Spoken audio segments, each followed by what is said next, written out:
जय माता दी दोस्तों, राधे राधे, जय श्री कृष्णा। आप सभी भक्तजनों पर माता रानी की कृपा बनी रहे और आप सभी की मनोकामनाएं पूरी हो। तो दोस्तों, आइए सुनते हैं दुर्गा सप्तशती का 9वां एवं 10वां अध्याय। राजा ने कहा कि हे ऋषिराज, आपने रक्त बीज के वध से संबंध रखने वाला वृतांत मुझे सुनाया। अब मैं रक्त बीज के मरने के पश्चात क्रोध में भरे हुए शुंभ व निशुंभ को जो कर्म किया वह सुनना चाहता हूँ। महर्षि मेधा ने कहा कि रक्त बीज के मारे जाने पर शुंभ और निशुंभ को बड़ा क्रोध आया और अपनी बहुत बड़ी सेना का इस प्रकार सर्वनाश होते देखकर निशुंभ देवी पर आक्रमण करने के लिए दौड़ा। उसके साथ बहुत से बड़े बड़े असुर देवी को मारने के वास्ते दौड़े और महापराक्रमी शुंभ अपनी सेना सहित चंडिका को मारने के लिए बढ़ा।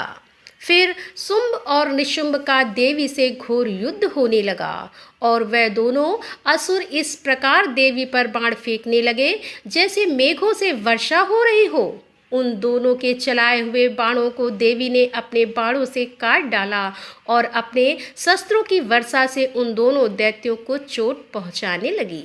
निशुंभ ने तीक्ष्ण तलवार और चमकती हुई ढाल लेकर देवी के सिंग पर आक्रमण किया और अपने वाहन को चोट पहुंचती देखकर देवी ने अपने छुरप नामक बाण से निशुंभ की तलवार व ढाल दोनों को ही काट डाला। तलवार और ढाल कट जाने पर निशुंभ ने देवी पर शक्ति से प्रहार किया। देवी ने अपने चक्र से उसके 2 टुकड़े कर दिए।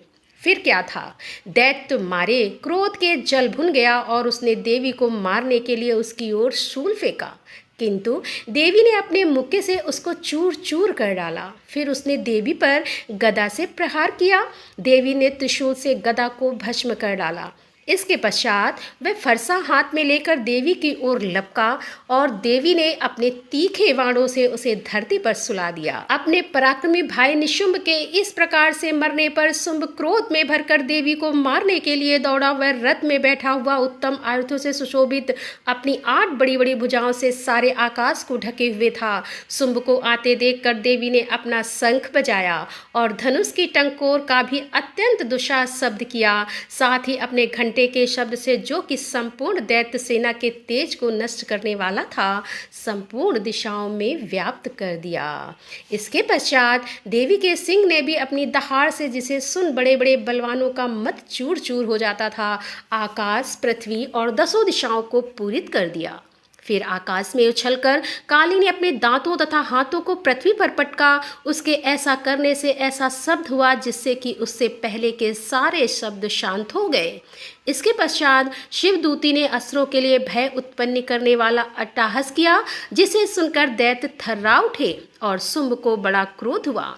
फिर अंबिका ने उसे अरे दुष्ट, खड़ा रहे कहा तो आकाश से सभी देवता जय हो बोल उठे। शुंभ ने वहां आकर ज्वालाओं से युक्त एक अत्यंत भयंकर शक्ति छोड़ी, जिसे आते देखकर देवी ने अपनी महोल्का नामक शक्ति से काट डाला। हे राजन, फिर शुंभ के सिंहनाद से तीनों लोग व्याप्त हो गए और उसकी प्रतिध्वनि से ऐसा घोर शब्द हुआ जिसने इससे पहले के शब्द को जीत लिया हो। शुंभ के छोड़े बाणों को देवी ने और देवी के छोड़े बाणों को शुंभ ने अपने बाणों से काट सैकड़ों और हजारों टुकड़ों में परिवर्तन कर दिया। इसके पश्चात जब चंडिका ने क्रोध से भरकर शुंभ को त्रिशूल से मारा तो वह मूर्छित होकर पृथ्वी पर गिर पड़ा। जब उसकी मूर्छा दूर हो गई तो वह धनुष लेकर आया और अपने बाणों से उसने देवी काली तथा सिंह को घायल कर दिया।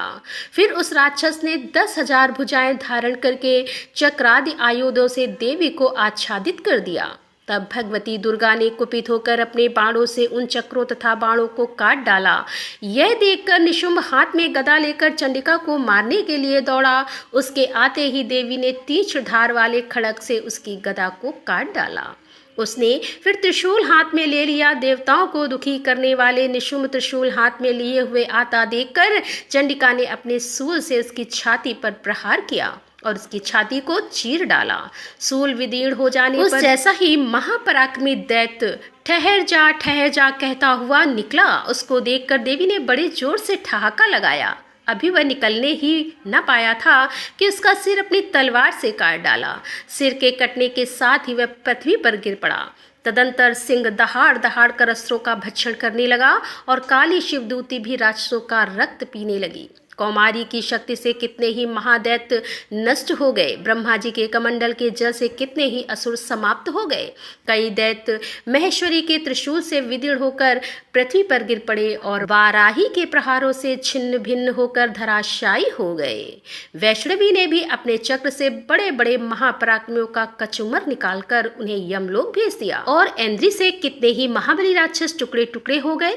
कई दैत्य मारे गए, कई भाग गए, कितने ही काली शिवदूती और सिंह ने भक्षण कर लिया। आइए सुनते हैं अब दुर्गा सप्तशती का 10वां अध्याय, इसके आगे की कथा।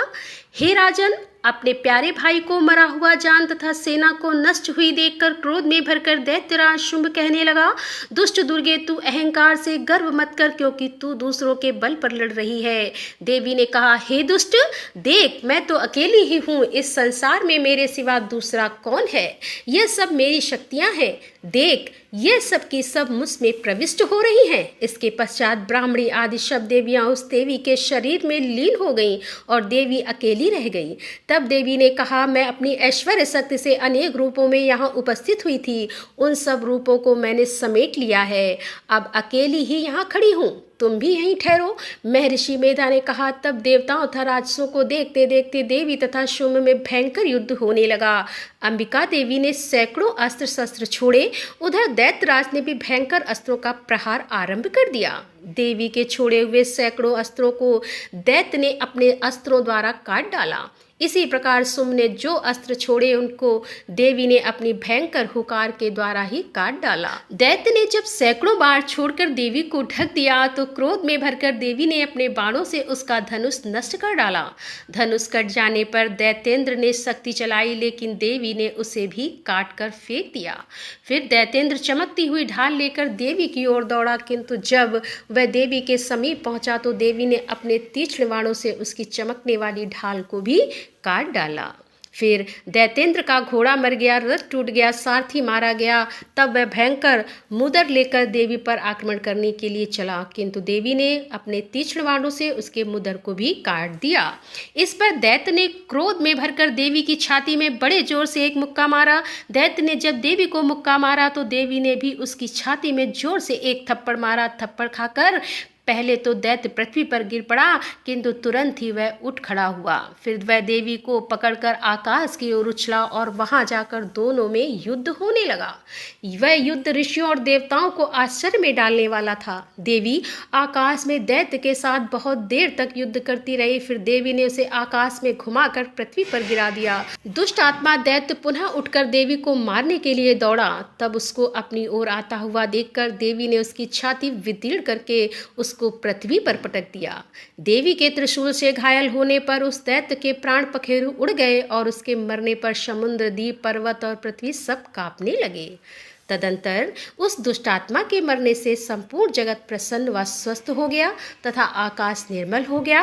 पहले जो उत्पात सूचक मेघ और उल्कापात होते थे वह सब शांत हो गए। उसके मारे जाने पर नदियां अपने ठीक मार्ग से बहने लगीं। संपूर्ण देवताओं का हृदय हर्ष से भर गया और गंधर्वियों सुंदर गाना गाने लगी। गंधर्व बाजे बजाने लगे और अप्सराएं नाचने लगी। पवित्र वायु बहने लगी, सूर्य की कांति स्वच्छ हो गई और यज्ञशालाओं की बुझी हुई अग्नि अपने आप प्रज्वलित हो उठी तथा चारों दिशाओं में शांति फैल गई। बोल दुर्गा मैया की जय। तो दोस्तों, मिलते हैं अगले अध्याय के साथ। तब तक के लिए राधे राधे, जय श्री कृष्णा, हर हर महादेव, जय भोलेनाथ की जय माता दी।